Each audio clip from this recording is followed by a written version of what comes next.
I guess to get us started first, why don't we do a quick introduction of the topic and our panelists? So first off, for everyone out there, my name is Matt Volm. I'm the CEO and co-founder of RevOps Co-op. RevOps Co-op is a community of folks who are passionate about revenue operations. We've got roughly 8,000 plus members, 45 different countries represented across our member base, and we do a lot of different programs that we offer for our members. And membership to RevOps Co-op is free. So if you're not already a member, please sign up at our website, revopscoop.com, so that you can join the club. And with me, I'm joined by Scott Stauffer, who is the CEO and co-founder of scaleMatters.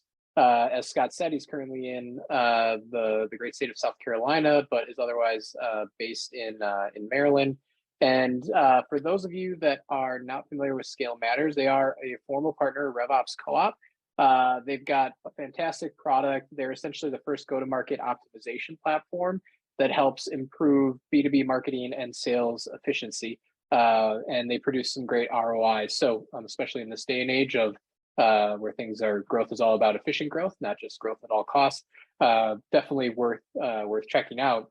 And a lot of that knowledge and expertise that has gone into building the scaleMatters product, Scott is going to kind of drop and share with us all today. And today we're going to specifically be talking about some funnel inefficiencies. And Scott, if you want to pull up some slides, we can kind of start to dive into to some of those things specifically. But we're going to be talking all about funnel resource balance and imbalance, and what it is, and ultimately why RevOps should be the owner of this. And at the end of the day, I mean, you heard me give the intro on kind of scaleMatters product, right? You know, ultimately, funnel resource imbalance is an efficiency killer. And then last but not least, we're also going to talk about how to communicate your findings to other executives, other people on the team, whether that's the CRO, the CFO, the CEO. And so with that, I guess, Scott, I'll kind of turn it over to you if you want to add anything on kind of the introduction to yourself, the topic, scaleMatters, and then we can get kind of going into the slides and ultimately the model, the sales capacity model that you're going to walk us through. Sure, thanks, Matt. Just quickly. So scaleMatters is a company. We focus on helping early and growth stage B2B companies, mostly SaaS, but not all SaaS, but all tech. And we're basically trying to help them be much more efficient, much more effective at go-to-market, and predominantly by leveraging data.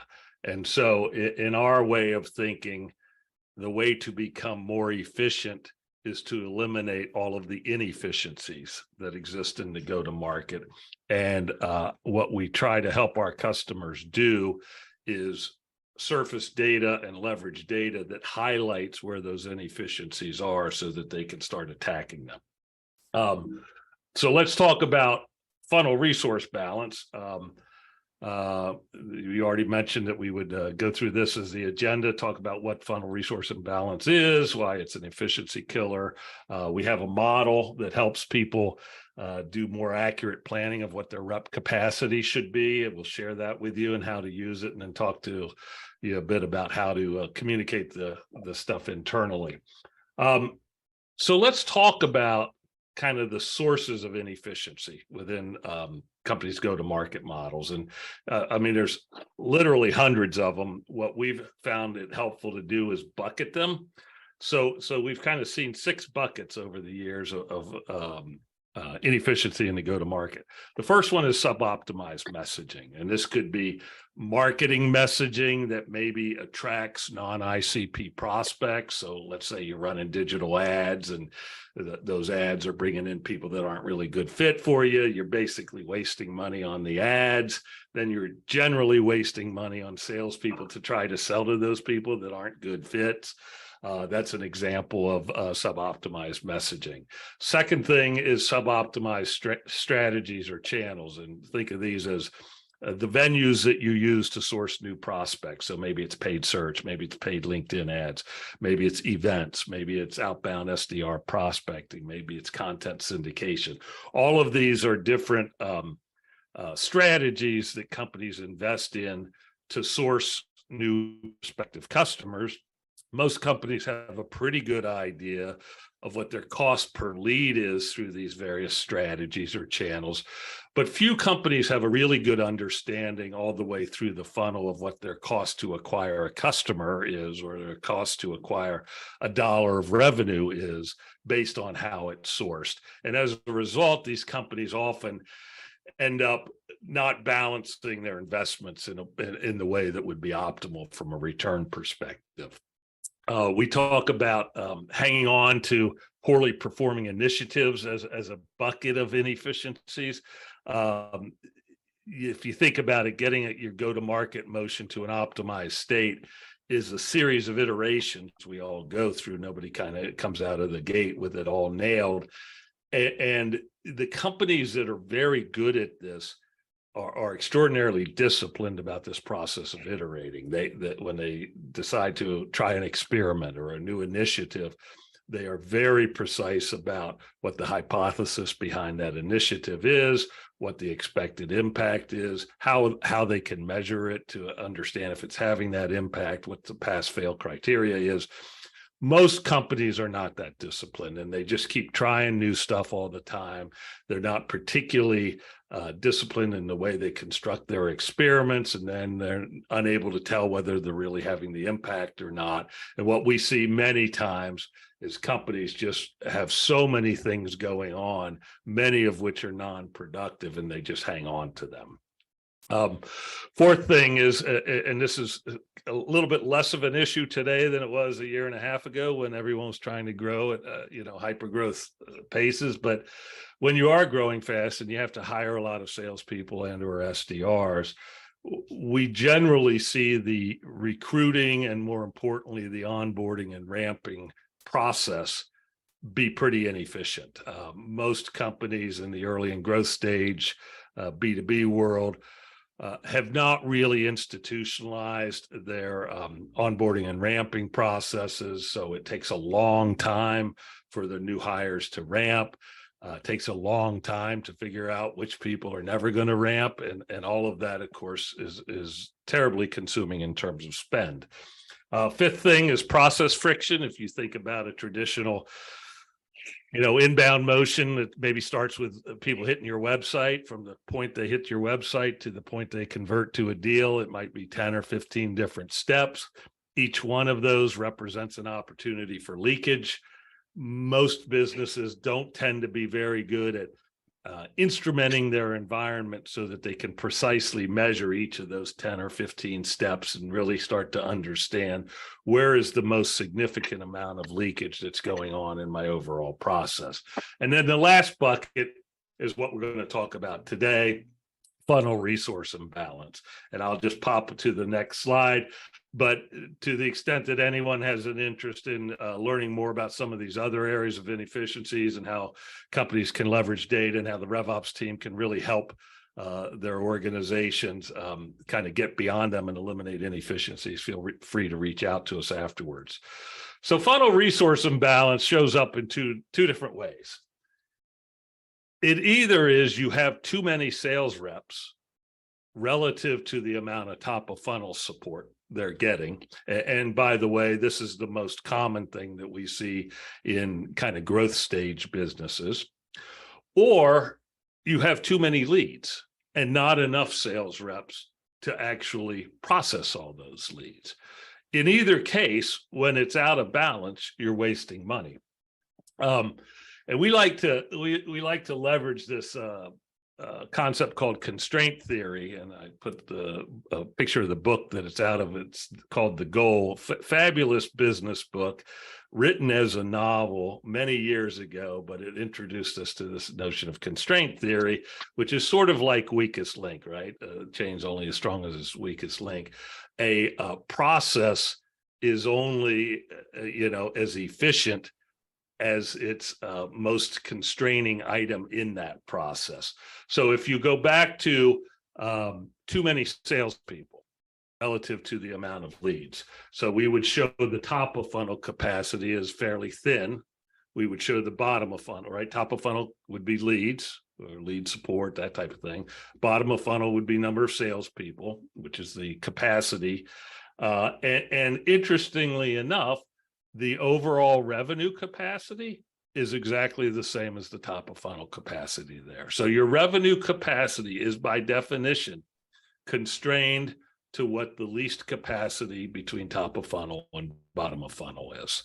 Same thing, same concept exists if you've got too many leads, right? You're generating all these leads, you don't have enough salespeople to actually follow through on them. Your revenue capacity, again, is limited to whatever the capacity of the most constrained item is. So how do you deal with this?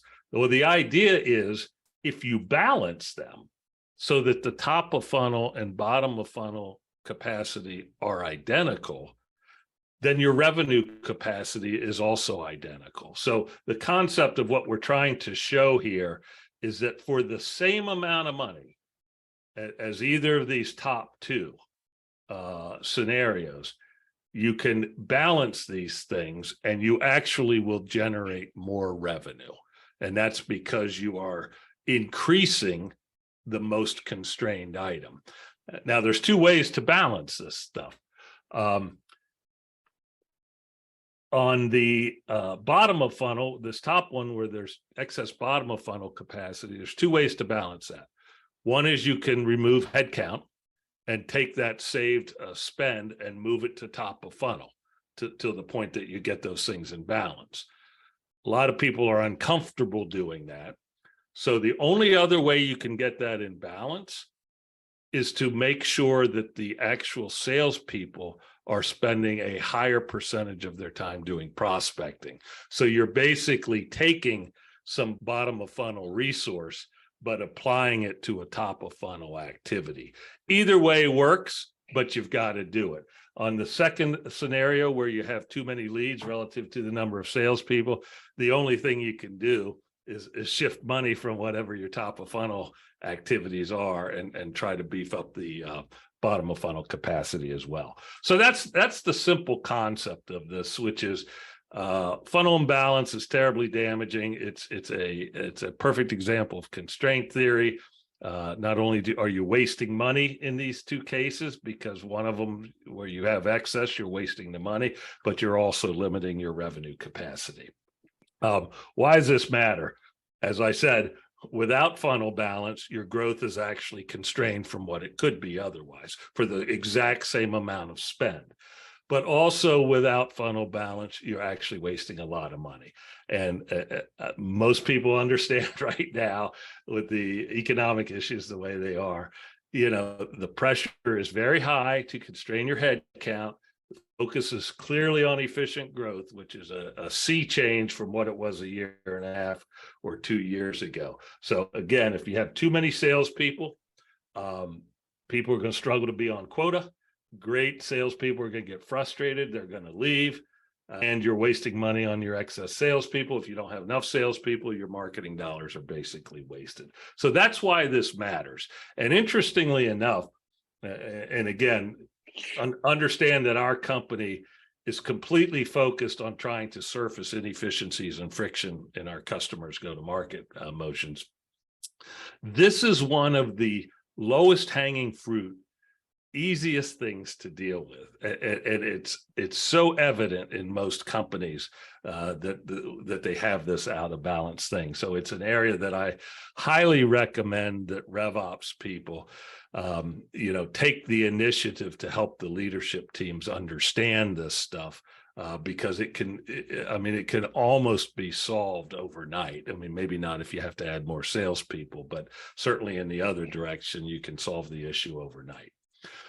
So we're going to talk about this model that we use to help our customers understand, what their rep capacity really should be or is. And if you think about how most people plan sales head capacity today, they basically start with a new bookings goal. So let's say, we're going to try to book $15 million of new logo ARR this year. They understand what the sort of desired / required on target earnings of salespeople that are appropriate for their businesses. So let's say an OTE of a salesperson for this business should be maybe 200K, right? And then they basically set quotas based on these presumed quota to OTE ratio benchmarks, and they'll often get encouragement by their investors to move that up. But typically, like in the SaaS world, I think 4 to 6, 5x is pretty common. Some companies are more, some companies are less. But then what they do is they simply divide the bookings goal by the quota per sales head, and that will derive how many sales heads they think they need. The problem is, and why we kind of call this the lazy approach, is that quota to OTE ratio is really kind of arbitrary. And it doesn't necessarily, the reason people benchmark it from the investor perspective is they understand what good quota to OTEs look like in companies that end up with very efficient economics, right? But that doesn't necessarily mean it's appropriate for your company. And part of the problem with it, we view it as a blunt instrument, is it doesn't really take into account top of funnel support or expectation. So for example, if you're a salesperson and expected to self-generate your entire pipeline, you're going to book a heck of a lot less business than if you don't have to generate any and you're just handed high quality inbound leads all the time, right? So it's completely apples and oranges in that scenario. It also doesn't take into account the kind of complexity of the sales process. So, long complex sales processes with multi-touches within large enterprise organizations, that's going to be a very different feel to it than something that's more transactional. So while many companies use this methodology to roughly plan sales headcount, we think it's very limited and imprecise, and instead we think there's a version that should be based on actual activity that is much more constructive for companies to use. So what info do you actually need to in order to use this model that I'm going to share with you here? You need two things. One is you need to understand what your bottom of funnel stage conversion ratios are, right? And so you just see a little screenshot of our software where we're looking at the conversion rates for this particular company. Has 7 stages of opportunities from 1 through 7. And you see the conversion rates for all of them. So you do need to make sure you've instrumented your environment. You understand how calculations for conversion rates are to be done so that you actually have a very precise understanding of your bottom of funnel conversion rates through the pipeline.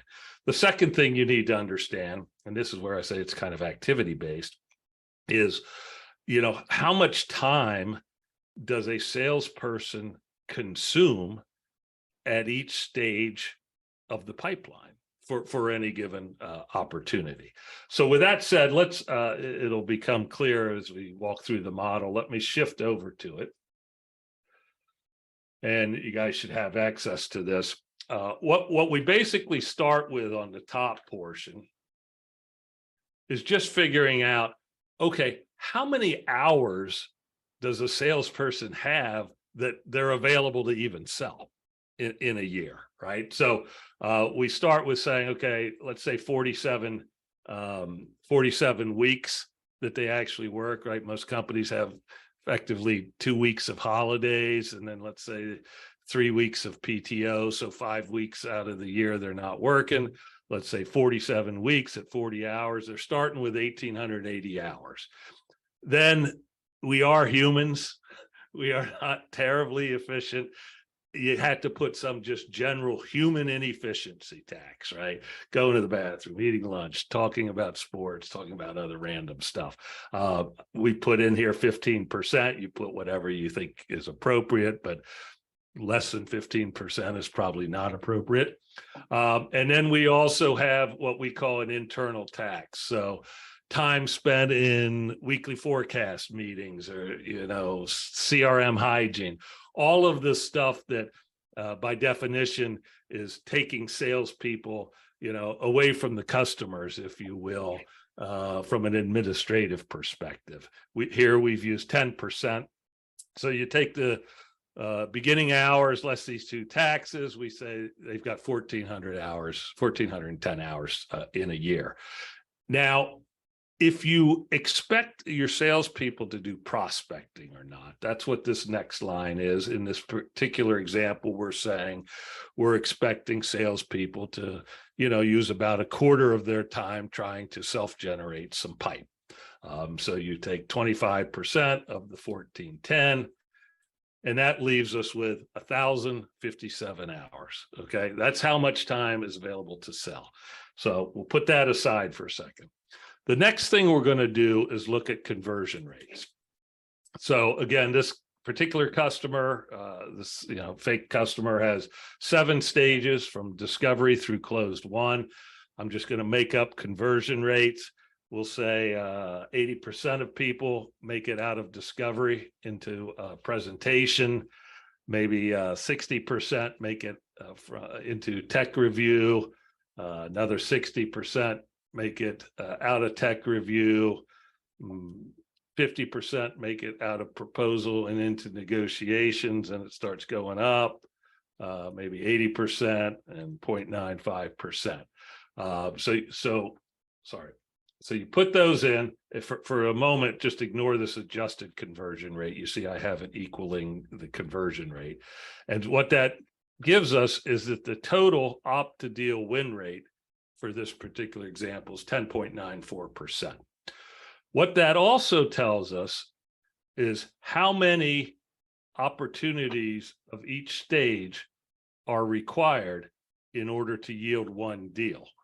So one customer took 1.05 ops to reach stage 6, took 1.32 to get to 5, and so on, which means we needed to start with 9.14 opportunities. So again, you have this conversion rate information. It helps you understand how many opportunities of each stage ultimately do you need to process in order to arrive at one customer. Now, the balance of this is, and how much time does a salesperson spend at each stage?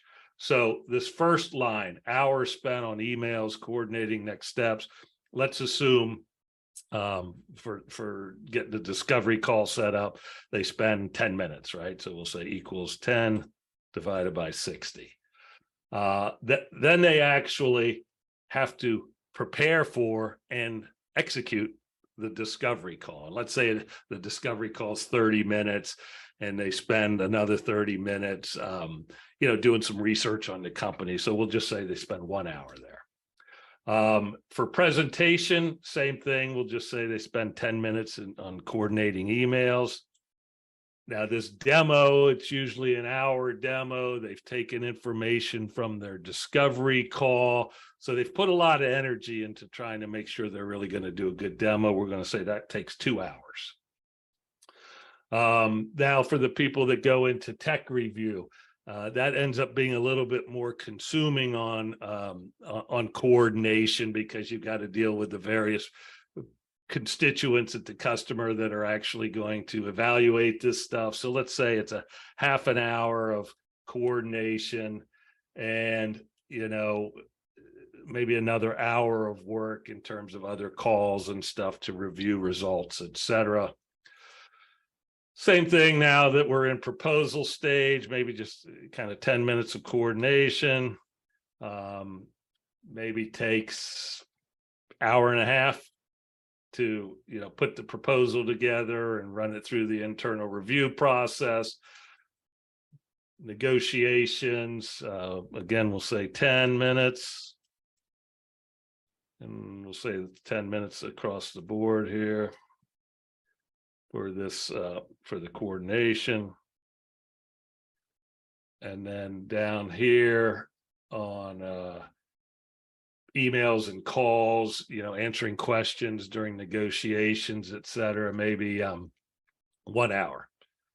And then when the deal's all done, you got to log it and get the contract and stuff into the CRM.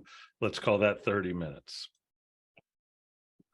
So now what we have, simply by putting in the conversion rates and how much time is spent at each step, we now understand that it takes 69 hours of a rep's time to yield one deal.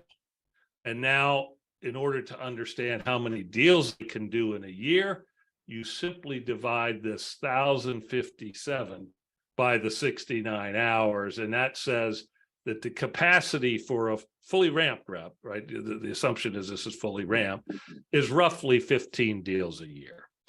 So that is how you do sort of activity-based capacity planning.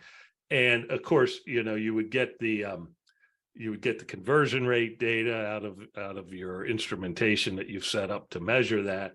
You would get the activity data and the hours from your VP of sales or from sales managers, who should be able to have a pretty good sense of that.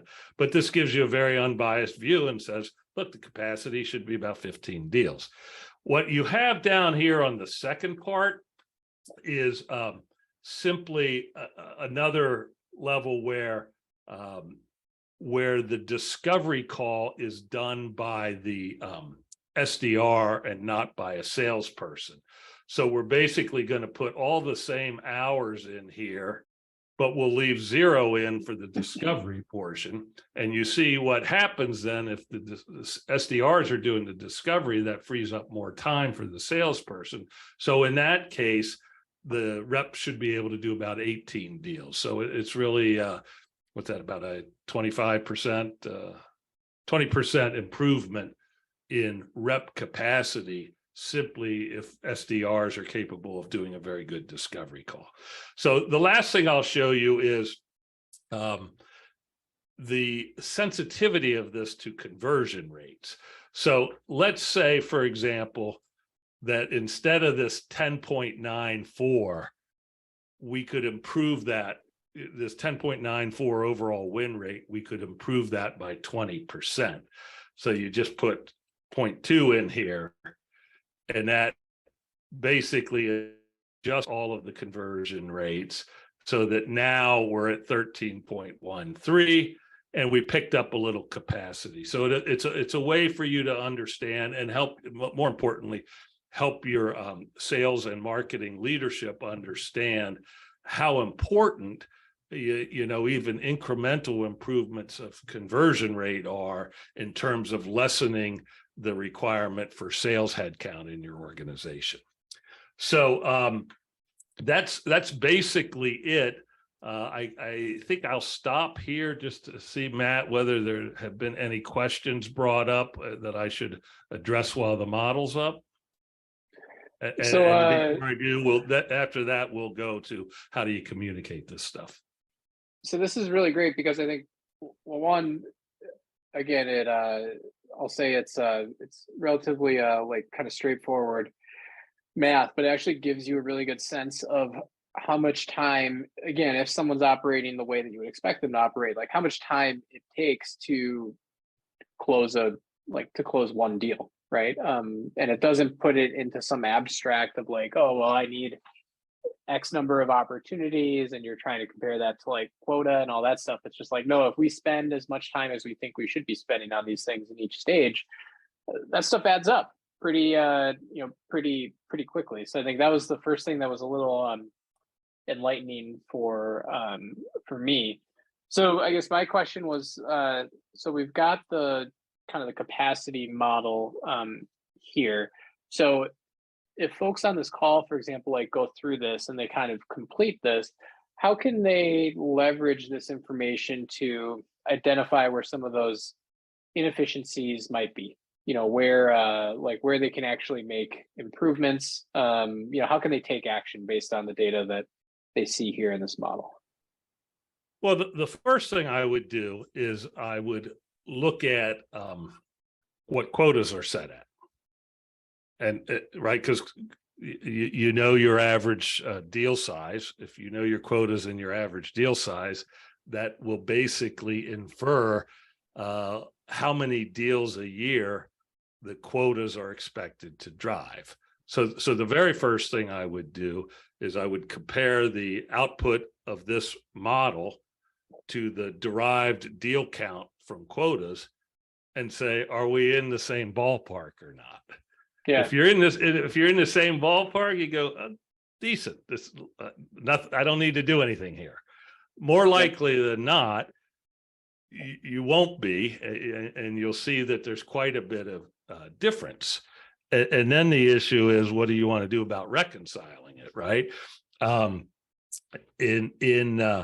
Let's say that this suggests that a salesperson is capable of a lot less deals than the quota suggests.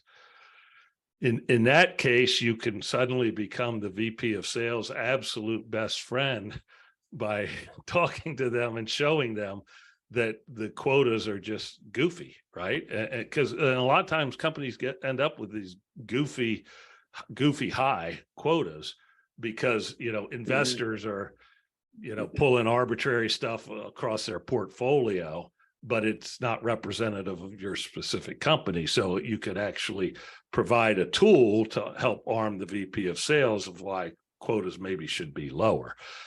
I'm guessing in most cases, you will find that this will suggest that people are capable of way more than what their quotas are set at, which basically means you have too many salespeople. And that's where, we move on to, how do you communicate that to people?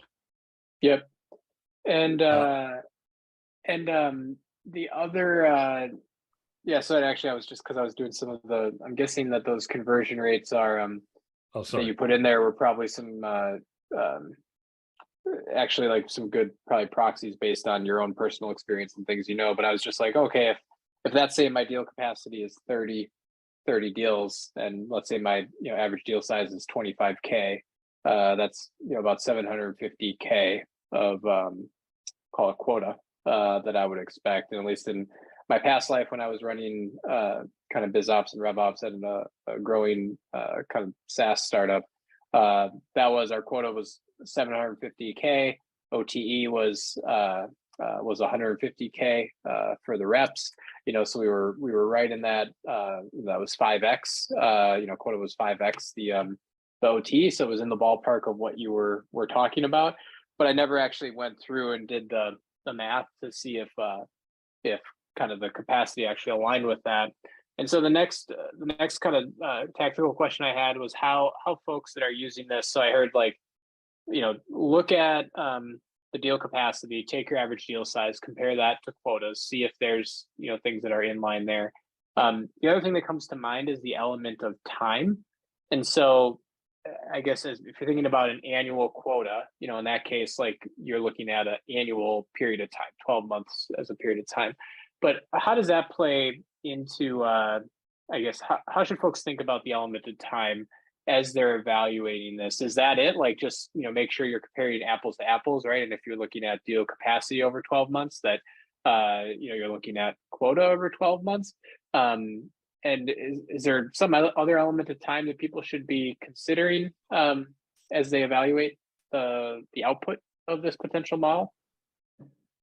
So when you're talking about time, are you talking about like cycle time? Like how long does it take, elapsed calendar days to move from stage 1 to 2 and 2 to 3, et cetera? Yeah, that's right. And then I guess also maybe you'll get into this a little bit, but yeah, so like how long does it take to move through, like you said, cycle through these stages? But then also, and I guess maybe this is more of like the top of funnel or the prospecting kind of expectation, which I guess is built in here, but the element of call it like the pipeline you need to kind of close deals in the first place. Like how should folks consider the time it takes or the actions it takes, the activity it takes to make sure that that's done? Or is that kind of separate in one of those other like 5 buckets you had on that slide? Well, I mean, a couple of things. This certainly helps you understand what you need in terms of pipeline, if we're calling pipeline stage one opportunities, right, as opposed to leads, I'm using Salesforce parlance, then simply, reverse engineering the conversion rates will end up telling you how many opportunities you need in order to generate one deal. It doesn't really change based on sales cycle. Right? I mean, you still need that many opportunities.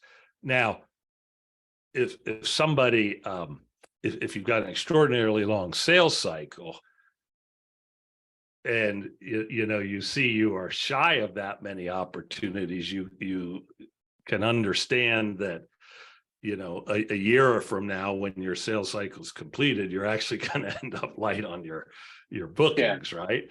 But it doesn't really, the sales cycle itself does not really impact quota here, or the capacity of a salesperson to do deals.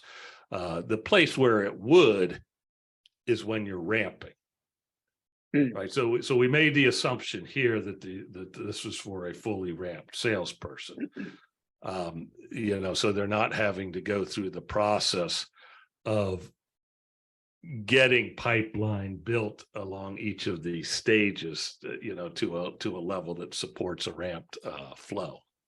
Yep, that makes sense. So I guess in addition to understanding kind of quota and whether quota is in line with the capacity of your reps or your team, I guess the other thing is you can also make sure that any, call it opportunity or pipeline targets that you have are also kind of in line with what your team can actually handle, right? Yes. Yeah. Okay, yeah. In fact, we'll do that with most of our customers. We'll back this all the way up to initial lead creation to make sure that, it's at the level that supports the capacity that you need. Yep. That's good. Yeah. Go. I think you're going to. Yeah. So last thing then last thing is simply, let's say you do see, and feel confident that there's a discrepancy between what these guys are actually capable of and what your current capacity is in terms of whether you have too many or too few salespeople. I think just a couple of simple common sense things. Don't go marching into anybody and say we've got too many salespeople, right? Because as much as the CFO may love you for saying that, it's just obviously it's humans, and so there's sensitivity around it. And instead, you have what I'd say you should focus on is make sure you understand whether the strategic goal of the company is growth or efficiency. I mean, they're not necessarily mutually exclusive, but if the goal really is growth, then, if you go back to that example where I had that little constraint theory diagram, if you can show them how the imbalance in funnel is actually limiting growth, they'll be very receptive to, okay, well, how imbalanced are we, right? And that's when you can go, well, it appears that we probably have 25% more salespeople than we need. And of course, then you go, and I think there's two things you can do about that. One is we can cut back on the sales heads and redeploy that spend towards top of funnel. Or if that's uncomfortable for the leadership team, you can put a greater burden on the sales team to actually do more prospecting. So they are taking that excess time they have, basically, they'll never admit to it, but they're taking that excess time and becoming a top of funnel resource themselves with it. And that's a very professional discussion to have with leadership teams of go-to-market, because, you shouldn't assume that they know all this stuff, at a level of detail. And so the degree with which you can help them think through that is very impactful. If the goal was really just reducing spend and not harming growth, it's just kind of the corollary of the same argument, which is you show that constraint theory, and you basically say, we could cut down, let's say you're producing too many leads relative to the sales capacity. You say, you can show them, we can cut down on that. Just reduce the spend, bring it down to this level. It will not impact growth because we're just wasting all those leads right now because there's nobody to process them. And trust me, as a CEO for the last 30 years, these are the discussions I long for my RevOps people to bring to the table. Yeah, and I think always the other thing I'd add is just always have that element of, say like natural curiosity, right? I think with everything, you're bringing your analysis and perspective to the table, and it's your job to one, tell a story with that, but to also like seek feedback, thoughts, input, like make it very much a joint effort. Like Scott said, like you're trying to get at the goal of the company, right? So understand what the goal of the company is. If that's reducing spend without cutting growth, if that's growing efficiently and effectively, the analysis that you have will be the same starting point, right, in all of those cases. But it's about the narrative and the story that you tell and how you get there. And 100% agree. Like I think any executive is going to very much welcome those types of discussions that are aligned to what the company's goals and objectives are. So cool. That's all I have, Matt. Hopefully it was helpful. Yeah, no, that's great, Scott. So yeah, I guess as we wrap things up, I didn't see kind of any questions come into the chat, but I did share the capacity model with everybody here. And for anyone who didn't make it, we'll be sharing that afterwards as well. So you'll get another link to the capacity model. We'll share the recording and things as well. You can email Scott directly. Email address is up here right now if you want any sort of one-on-one kind of consultation. He is, if you couldn't tell, a wealth of knowledge on all of this stuff, and so he definitely knows his stuff. I learn something every time I hear you talk, Scott. So I would encourage everybody who wants to leverage Scott as a resource to definitely do that. And then we can obviously continue any of this discussion in the RevOps Co-op Slack group, where Scott and team are members as well. But otherwise, we can kind of wrap things up officially. And Scott, thank you very much for kind of walking through everything. Everyone who attended, thank you very much for attending as well. And like I said, we'll follow up with recording some other resources for you all afterwards and continue the dialogue in our RevOps Co-op Slack group. But with that, I will let you all run and see you all on the flip side. So take care. Awesome. Thanks, Matt. Bye, everybody.